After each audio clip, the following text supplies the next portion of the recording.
Welcome to the 32081, a podcast where we cover life in the St. Johns County area. I love being a part of such a great community. If you're looking for the latest events, school information, local sports, restaurants, real estate news, and more, you've come to the right place. Are you ready? I'm ready. I'm ready. I'm ready. The show starts now with your hosts, The Hardy Party. And welcome to this edition of the 32081 Scoreboard Show. I'm the Todd, and joining me in just a little bit, Anthony Richards will be here with Coach Collin Drafts. But first, I'd like to welcome Donna from Palencia because there's a great event going on June 2nd that I'd like to talk to her about. How are you doing today, Donna? I am doing good. How are you? I'm doing fantastic. So I saw on social media about this 5K, Bark Stroll that is to benefit FUR, which stands for the Florida Urgent Rescue. And I'll be honest with you, I didn't really know they existed until I saw this. I know there's a lot of animal lovers in Nocatee and Palencia and all around St. Johns County. And the stuff they do is amazing for animals and dogs. Because I always thought about shelters and stuff, but they do a lot of good. What was it in 2023? They helped 412. So they're a really good organization. Yes. And one thing that's different about Florida Urgent Rescue is Mike Merrill, the founder of FUR, takes in animals that are abused, whether they're thrown out of cars, shot, ones that are paralyzed. So his situation is a little bit different than just a regular animal rescue. And it's amazing because, like I said, I didn't know about them. And then when I read about them, when I saw this this 5K Bark and Stroll, I was like, to your point, I was like, I didn't realize they were out there, and the dogs they help, it's just incredible. And that leads us to this 5K Bark and Stroll that's happening on June 2nd. And I mean, you got a 5K going on, a pickleball tournament. There's going to be events out there for kids. It just sounds like a great time to raise money for a great charity. We're going to be having the Tri-State Canine Rescue Team, and that are therapy dogs, be able to come down and get their pictures taken with them, petting them. We're also going to have a puppy pageant. We're going to have a bake sale. We're going to have raffle tickets, silent auction, and then the end, we're going to have the pickleball tournament. We'll have food truck, have some great prizes that people can win as well. That sounds really great. So this is happening out at Palencia, and it says on the thing, it says Walking and Wagging Tails of Palencia presents. So is this going to be, where exactly in Palencia? Is it going to be held near towards the front entrance, like where Publix is and the Burger King and all that kind of area? Or is it going to be back in the park kind of? Actually, it's going to be back in Palencia. You do not have to, it's going to be down on Market Street. And we'll be back by the fountain is where they're going to start it. And the walking running loop will be approximately 3 miles. And then a tiny tot walk will be shorter than that. And then we'll have the vendors, food trucks, everything all down Market Street. Oh, and we're also going to have pet adoptions. So cool. If anybody's looking to adopt, and anyone can attend. That's awesome. And just so everybody gets that address, because I know you broke up just a little bit. We've been having cell phone problems during this interview, but it's floridaurgentrescue.org, correct? That's the right one. They go there and register. So Donna, it sounds like a great event. I wish you guys the best of luck. Hopefully I'll be able to make it out there. It's on June 2nd from 9 a.m. and it will benefit the Florida Urgent Rescue. So go out there and have a great time with the kids, pickleball tournament, petting, everything, the whole 9 yards. It's going to be a great time. Yes, absolutely. And we encourage everyone to come on out and have some fun. Awesome. Thank you so much, and best of luck for a great event. Thank you so much. So just to remind everybody, the 5K Bark and Stroll will be happening out at Palencia over in their marketplace area where all that, where the fountain is. It's a beautiful area out there on Sunday, June 2nd. And it will be starting at 9 o'clock in the morning. A lot of stuff out there for kids. You're going to be able to pet some animals. You're going to be able to see some rescues. There's going to be some pet adoptions. One thing also, just to let everyone know, there is a pickleball tournament going on, but that will be only for Palencia residents. So I just want to make sure everyone knows about that. And now we're joined, as always, on my side is Mr. Anthony Richards from the Ponte Vedra Recorder. How you doing, Anthony? I'm doing great, Todd. And we also, Anthony, have a very special guest with us to kick off the spring football season, a district champion winning coach who I know is probably still smiling ear to ear about it months later, Coach Collin Drafts from Nease. Yes, sir. I appreciate you guys having me on as always. So the first thing is, takes a lot of money to get a football team running, and I know that that from my child playing football. And there's a really cool fundraiser. I know a lot of people see the discount cards out there and they see some of the email blasts and stuff, but Kerry Schultz has done a great job putting together a fundraiser for the Nease football team out at the Palm Valley Golf Course with the new tracer technology out there. And I was just wondering if you could kind of give us a little heads up of what's going on May 11th out there, because I think it's a great opportunity for anyone that loves golf and also to help out the Nease football team. Absolutely. I'm really looking forward to it. Like you said, Kerry Schultz has done a phenomenal job putting together and spearheading a new fundraiser. Saturday, May 11th at the Palm Valley Golf Course, we're going to have, Nease football day, essentially. You can come out and play the par 3. It's going to be a 4-man scramble. And basically, it's kind of like playing Topgolf almost, but instead of just hitting the ball into a target or seeing how far you can hit the ball, you actually play a full round of golf with that tracer technology. So we're going to have multiple bays out there will be available. We're going to have food trucks. We're going to have a dunk tank. I guess I'm going to have to sit up on the dunk tank. That's the rumor, Coach. That's the rumor. Yeah, hopefully I don't get wet, but no, I'm going to be there. It's going to be a blast. Going to have the kids out there and all the players, and everybody's going to be wearing green and gold and having a good time, and all that money will be, be donated directly into Nease football, which is a great thing for our kids. And I believe they can get some more information about that at Nease football, or it's neaseftbl.com.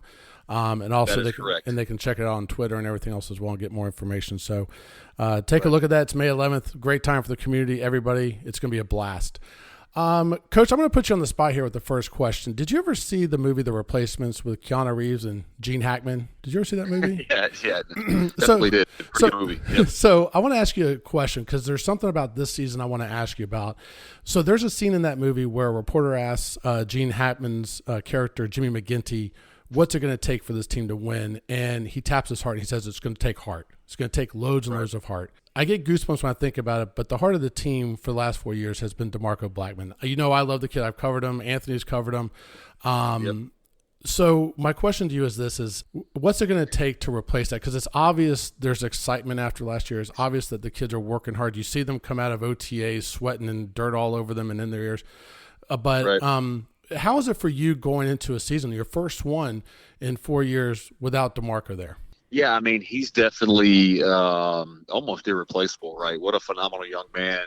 Like you said, 4 years with him, 3-year starter, team captain, going off to play college football, is going to be graduating soon. So you really don't replace a guy like DeMarco, but, you hope that what we've done as a coaching staff through leadership development and our culture and really just the younger generation, watching guys like DeMarco be a part of our program, that torch is going to be passed. And I think we've got a very strong senior class this year. We're right at about, I believe, 28 seniors right now that have been a part of, some great years and some tough times to build that character, and now are coming back as, district champs and all the great things we were able to do last year. So we talk about it every year, the great years that we've had at Nease.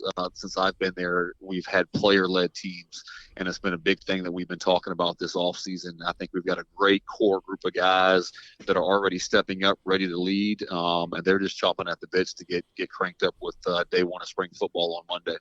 Yeah, I know, Coach, I've been seeing the guys, put out on Twitter, lifting the weights and doing all the kind of the off-season training, and guys putting out personal bests and all this stuff. Can you kind of see those early kind of leaders start to develop, even in just when it comes to the weights, and then when it comes to just training like that? You haven't even hit the field yet, but you already get a sense of who is probably going to be those guys that just naturally fill those leadership voids.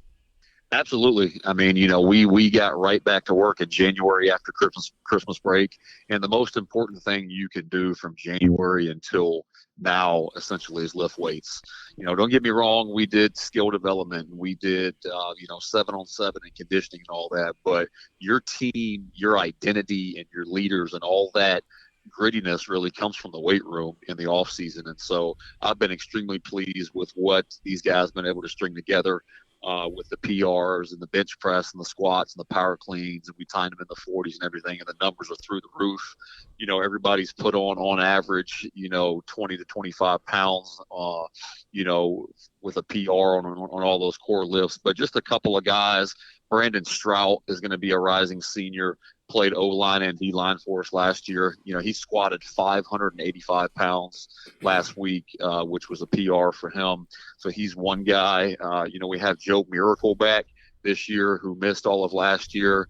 I think he was a 350-pound bencher when we maxed out last week. So not only those two, but those two for sure have definitely been hammering the weights, and looking forward to them, transitioning from leaders in the weight room to leaders on the field come Monday. Anthony, what'd you bench yesterday? Was it 525? Something like that, I think. I think that's what you had, wasn't it? Yeah. A little short of that. Yeah, a little short. Coach, one thing also about the defense, you lost some key starters. You lost Mo Williams, Noah Hillier, Kirill Carter, who was just, I used to call him the shutdown corner. It was just him and Luckett were amazing. But then when you look at it, and I'm talking to some people around town, and they're saying, God, the defense looks even better. And now you add, where I shouldn't say add, you brought back Coach G, Coach Garth here that the boys love. It seems like the defense is in a lot better position, because I remember 2.5 years ago, you and I were talking about Sterling Grimes was the only returning senior starter. Right. There only one. Right. So it seems like going into this year, your defense is in a lot better position than you were just 2.5 years ago. Yeah, I mean, it definitely is. Following the 2021 season, we went to the third round of the playoffs, and there was obviously a lot of hype, after that year leading to 2022. But reality hit us in the face very quickly when we graduated 36 seniors from that team and 9 starters on defense. So following, to be able to follow up this 2023, definitely in a better spot this year with the amount of returning starters that we have on defense, and just the overall experience that a lot of those guys have. And then when you add on to that we're bringing back, Coach Robert Garth that was here at Nease my first 3 years, and the players are already here with him, just from a personality standpoint, really not the schematics of what we did when he was here. And I think that we can hit the ground running. And that's what spring football is really all about. I know, speak going off of Coach Garth, I know, he spent a couple of years, at the college level. So obviously, he's bringing a different type of kind of experience, that he can pass on to these guys as well. I'm sure that helps. And I know you brought in like Matt Potak as the tight ends coach. He has head coaching experience at the high school level. So it seems like when you devise the staff, and, I know the offseason, that's a big part of it as well. Guys leave, you're searching for guys that fit your team and fit, the school. And it seems like you got a nice kind of experienced staff that you can kind of lean on as well, which I'm sure the head coach helps a lot. Absolutely. I mean, I'm very excited about our staff, and as a head coach, it's probably the most important thing you can do, in the off season. Inevitably in this business, people are going to leave for whatever reason, and you have to be prepared to fill those gaps, just like a graduating senior, So when the defensive coordinator position opened up, and I was able to have Coach Garth come back and fill that role, I mean, that was, the most important thing for us was to find that position.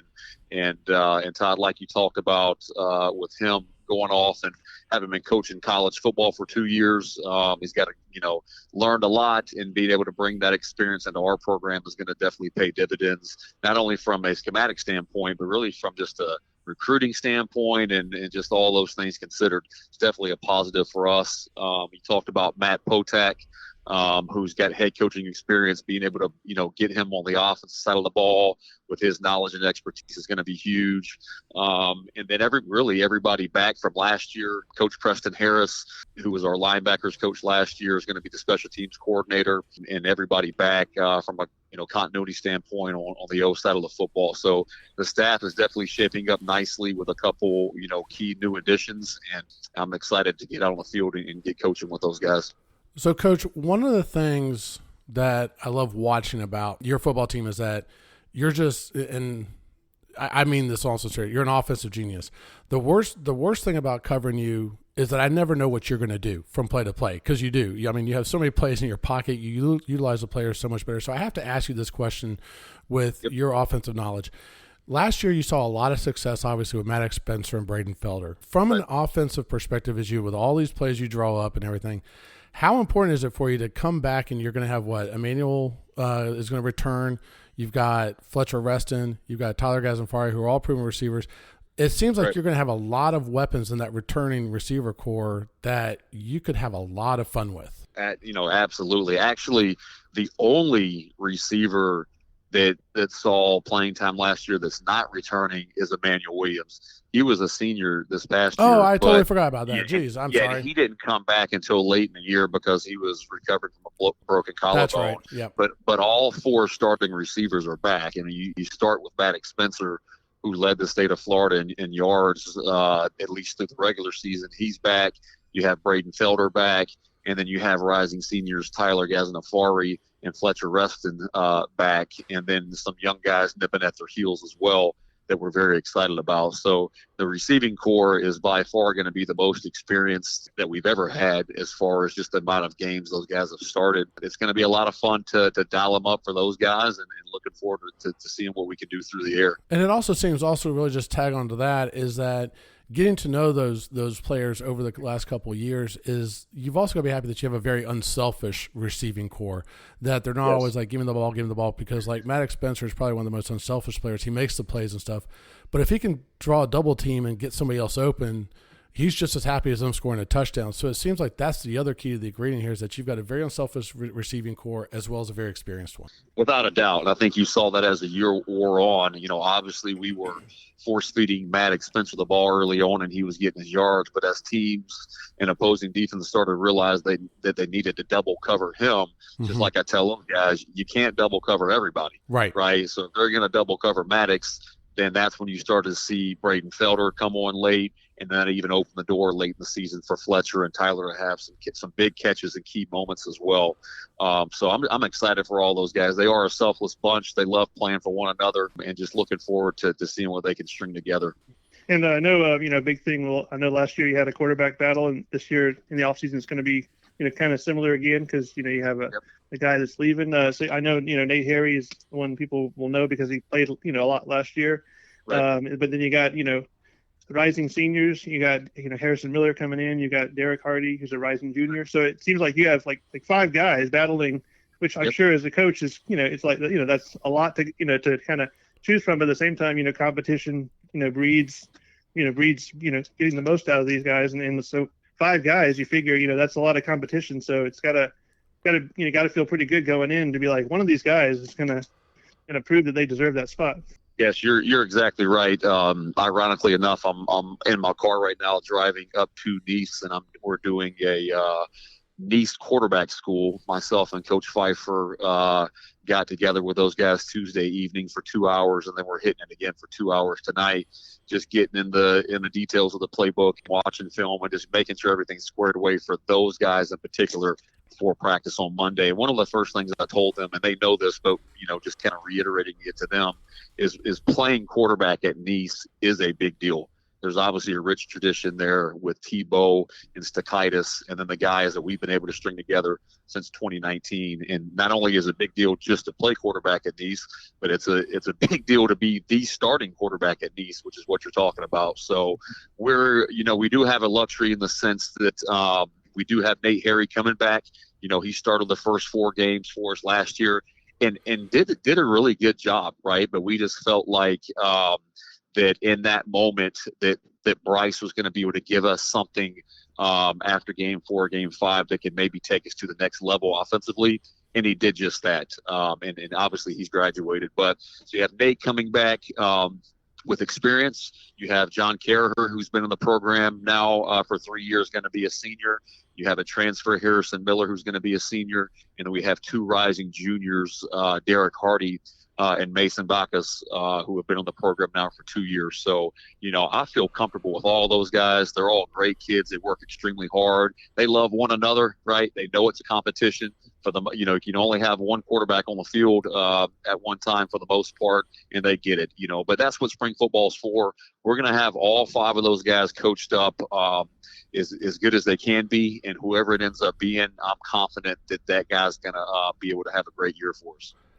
So I guess one question before I talk about the running backs is, has anyone trademarked and Perry with the carry, KJ Perry with the carry? I'm just wondering if we trademarked that for T-shirts. I haven't heard that one yet, but I like it. It looks like some T-shirts and hats could be definitely That's fun. what I like that right? a lot. Yeah. So KJ came in, obviously had a great impact, and him and Cam really balanced each other out, especially when Cam got back from injury and stuff like that. Yeah. So how do you see the running back now with Cam graduating, moving on, and he's going to be playing college football? Can't wait to see that. Right. So how do you see that running back developing now? Because obviously KJ and Cam were able to split some of those carries. Right. Do you see someone else coming in and split those carries, or KJ handling the majority of the workload? Yeah, I mean, I tell you what, I mean, as much as we love to throw the ball, I am probably most excited to see what KJ is going to be able to do in his senior year.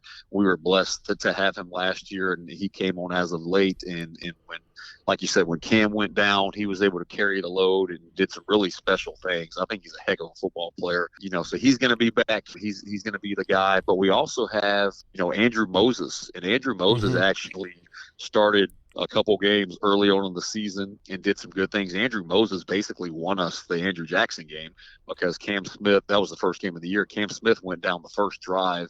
KJ wasn't around yet. That dude's a bulldozer. He is a bulldozer. He's a bulldozer, right? And so we couldn't throw the ball well that game. Out there, we won the game 10-7, right, in overtime, which was unlike us, right? But and so anyway, and then he went down with injury, and he didn't come back until later in the year. And by the time he did, Cam was healthy and KJ was rolling. So he's a rising senior, and he's extremely capable, and he gives you kind of almost like a thunder and lightning package with him being the thunder and KJ being the lightning. So I'm excited for those two guys. We have some young guys behind. Those two as well. Matt Jacobs is going to be a rising junior. Enrique Ordonez is going to be a rising sophomore. And they're very talented. So the running back room is deep. Coach Babineau, our running backs coach, does a phenomenal job with those guys, and excited for what the run game will look like this year as well. So just remember, Anthony, that when KJ scores a winning touchdown and you want to put Perry with the carry, you have to give me credit for that. I'm just saying right now in the Ponte Vedra Recorder, okay? Okay, hey, I got you. Perry with the carry, like it. Heard it here first, yeah. Yep. Yeah, and then the guys, opening up those running lanes for the the backs and also protecting the quarterbacks that we were talking about earlier is the offensive line. I know we talked about DeMarco and the impact he made, and it was a pretty veteran line last year. Like, so obviously in high school things, they're always turning over. Like, how do you kind of have a sense, or are you hoping to kind of refine that? It seems like that's where maybe some of the most battles might be had by guys trying to really, prove themselves and take spots that are now up for grabs along the offensive line. For sure. Offensive line is the most important position in football, in my opinion. And we tell our team that. We tell our guys that every year. And going into the spring this year is no different. It's a bit of a unique situation for us, right? Because we had, DeMarco graduated. You had Riley Mariani graduated. Andrew Daveline graduated. And Alan Rivera, right? So 4 starters gone. But at the same time, we still have almost 2-3 starters back. And the reason, I'm able to say that is Brandon Strout is back, and he was kind of a split between O-line, D-line last year, kind of half and half. He's going to be full-time O-line to start with. I'm sure he'll still get reps at the defensive line, but we needed to have a strong senior leader right there. And to have a voice, and to have a kid like him coming back is definitely going to be good for us. Then you have Eason Windsor, who was a starter last year before he went down with injury. So he's healthy. He's back. And then you have some other guys around him that have a lot of playing experience that we're excited about. Jack Molman at tackle. Sam McConnell, who's going to be a rising senior, has a lot of experience. Dan Gluntz and some other rising sophomores that we're extremely excited about. So it will take time to kind of piece together and mix and match to find that kind of final 5, so to speak, before we get to August. But again, that's why, we're lucky that we have spring football here and you have summertime, but we're deep. I think we're going to roll into spring practice on Monday with 17 offensive linemen, so we're going to be able to go 3 deep across the board right there and get those guys a ton of reps. And then the competitive environment will bring out the best in them, and we'll find the guys that are the best fit to be the dudes. I'll let Anthony have the honor of finishing off with a question about defense, but what I want to ask you real quick is about special teams.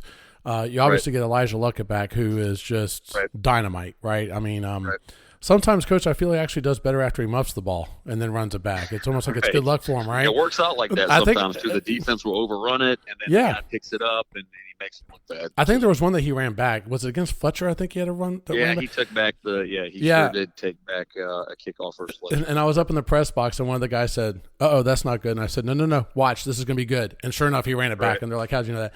So you get him back. We're good there. So what about replacing Danny Jones? He's your kicker. He did a phenomenal job for you over the years. He came up with a clutch win last year as well in overtime. So how do you feel about your kickers going forward? Yeah, I mean, that is going to be a huge hole that we have to fill with Danny graduating. Not only did Danny win the Andrew Jackson game in overtime, but in reality, Danny Jones really won us the Ponte Vedra game because if you remember, we faked the punt in our own territory to Braden Felder. In that drive, Danny hit the longest field goal of his career. I think it was a 45-yard field goal to give us 3 points. And then when we scored the go-ahead touchdown with a minute and 20 left, whatever it was, we were down by 6, and then he kicks the extra point to put us up by 1. So had he not kicked that field goal in the PV game and then the extra point, it would have been a different story. So hate to lose him, but that's part of it, right? So we've got a couple guys that we're going to take a look at.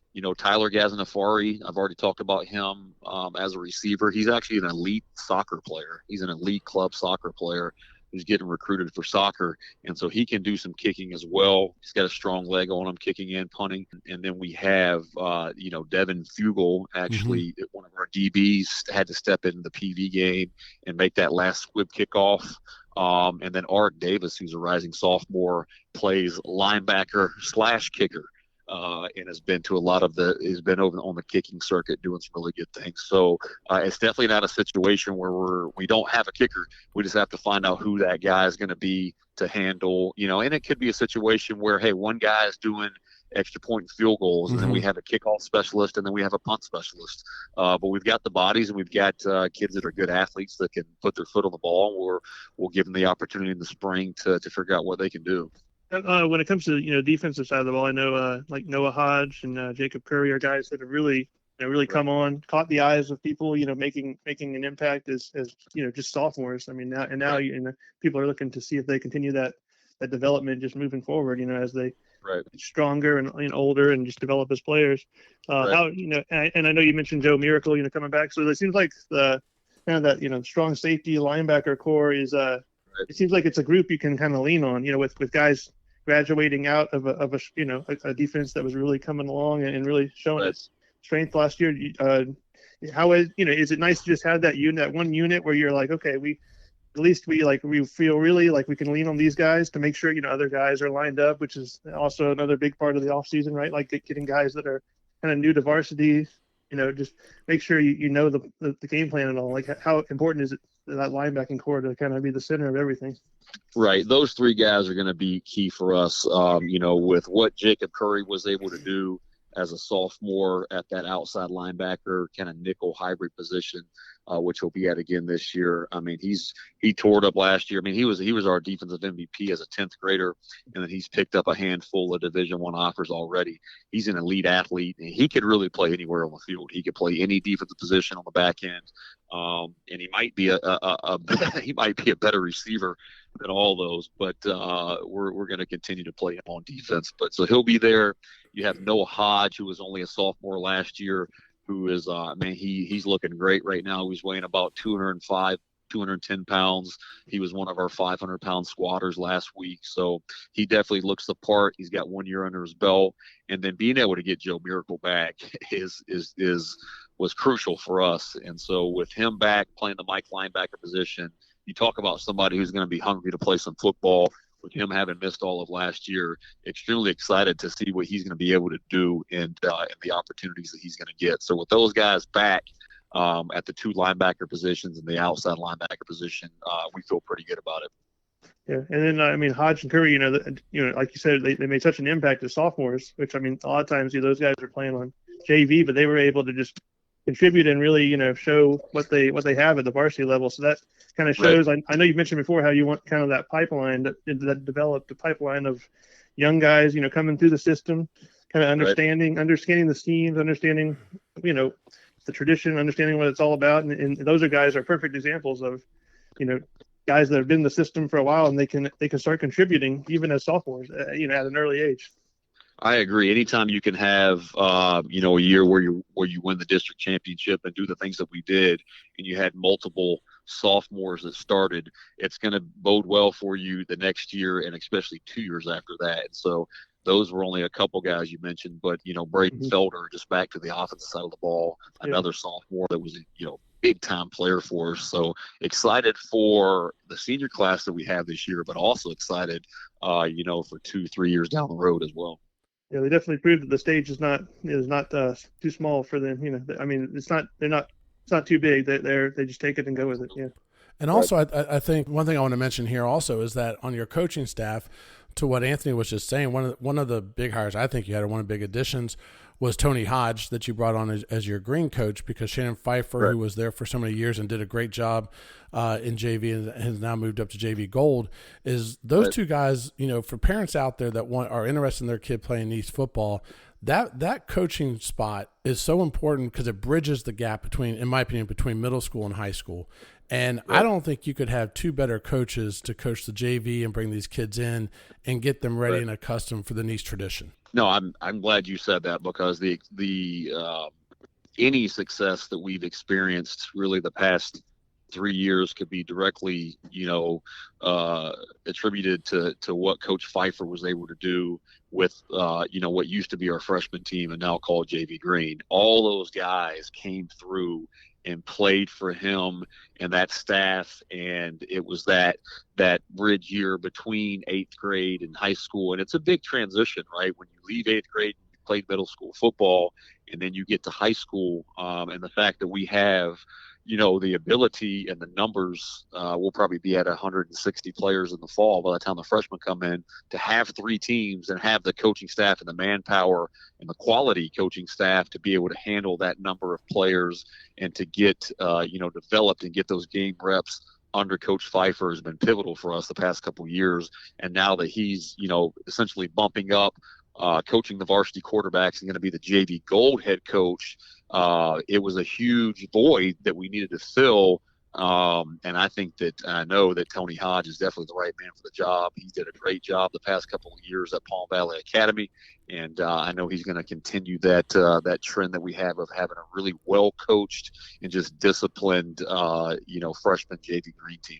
Well, Coach, I'd like to say thank you for joining us. And just a reminder, if you want to follow Nease football out there, follow on Twitter. And also, you've got the great recruiting site out there for any coaches out there, recruitnease.com, which is fantastic. So be sure to follow Nease football. And also, Anthony, thank you for joining us. You can follow Anthony Richards on Twitter at ANTNY Rich. Actually, I'm sorry, that's not Twitter, it's X, formerly known as Twitter.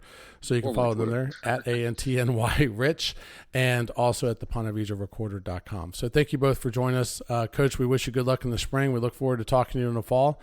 And with that, you've been listening to the 32081 Scoreboard Show. Thank you for listening to the 32081. We hope you enjoyed today's episode. I love the show, guys. You're awesome. Please don't forget to subscribe to the show so you can join us for the next episode. I never miss an episode. It's the best. Until next time, take care.